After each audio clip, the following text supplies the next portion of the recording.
VaWicknell Chivayo varamba mashoko ekuti vakakumbira Ecobank kuti ikwidze malimits emaakaundi avo maviri to $20 million per month after securing government deals worth $220 million.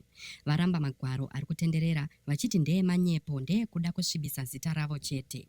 Mhuri yeZimbabwe kusangana zvakare panonzi pano patinokupakurirai dzese dziri kupisa pasocial media mafresh ose emunyika yedu yeZimbabwe. Kana iri first time yenyu kuvawo pano, please ndapota bayai apo pakanzi subscribe mubva malaikawo nekusharewo video rino. Izvi zvinobatsira kuti risvike kure.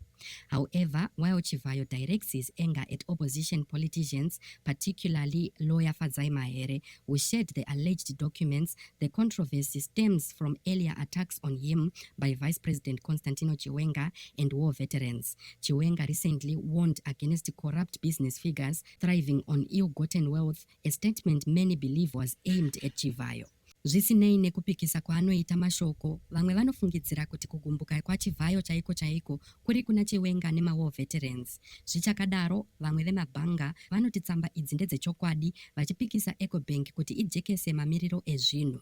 Mumhinduro yake yakareba, Chivayo akashora tsamba idzi sedzemanyepo, achiti signature yake yakakopwa zvisiri pamutemo kubva mumarekodhi edare.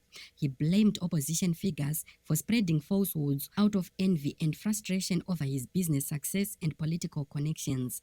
Asimbisa kuvimbika kwake kuna President Mnangagwa neZANU-PF, achipika kuti hapana kutyikidzirwa kana kushoropodzwa kuchaita kuti asavatsigira.